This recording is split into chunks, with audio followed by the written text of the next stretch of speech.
Hello friends, welcome back to my channel. So friends, आज मैं आपके साथ एक विंटर स्पेशल देसी नुस्खा शेयर करने वाली हूँ। जैसे कि अभी सर्दियाँ शुरू है तो बच्चों को बहुत ही ज़्यादा सर्दी खांसी ज़ुकाम होता है, तो उसमें ये नुस्खा बहुत ही आराम देता है, राहत दिलाता है।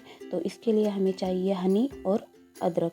तो अदरक हमने इसकी स्किन निकाल ली है और स्किन निकाल के इसे अच्छे से धो के इसे हम कद्दूकस कर लेंगे। कद्दूकस करके हम कद्दूकस का जब हम ये करेंगे तो उसमें हमें पानी बिल्कुल भी नहीं डालना है।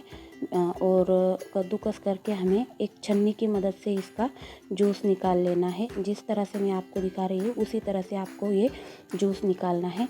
और ये दिन में बच्चों को 2 बार देना होता है। तो जब भी हम ये नुस्खा बनाएंगे तब हम ये फ्रेश अदरक का जूस बनाकर बच्चों को ये बना के देंगे। हमें पहले से ये बना के नहीं रखना है। तो कुछ इस तरह से ये अदरक का जूस निकलता है।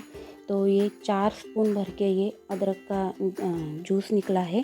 तो इसमें ये 4 चम्मच अदरक के जूस में हम 2 चम्मच भर के हनी डालेंगे और इसे अच्छे से मिलाकर हम ये बच्चों को सुबह और शाम में दे सकते हैं, एक चम्मच भर के। तो जैसे कि मैंने पहले भी आपके साथ एक रेसिपी शेयर की है देसी नुस्खे की, दूध वाली। तो वो हम बस बच्चों को रात में ही देते हैं सोते वक्त, और ये दिन में 2 बार दे सकते हैं। और बच्चों को सर्दी खांसी में इसमें बहुत ही ज़्यादा आराम मिलता है और राहत मिलती है। तो ये मैं अपने बच्चों के लिए भी यही देती हूँ, उनको भी। तो इसलिए ये रेसिपी मैंने आपके साथ शेयर की है। तो अगर ये वीडियो आपको अच्छे लगे तो मेरी इस वीडियो को लाइक कीजिए, शेयर कीजिए और कमेंट कीजिए, और अपने फैमिली फ्रेंड्स और रिलेटिव्स के साथ ये वीडियो मेरा शेयर कीजिए। तो चलिए फ्रेंड्स, मिलते हैं अगले वीडियो में। तब तक के लिए बाय बाय।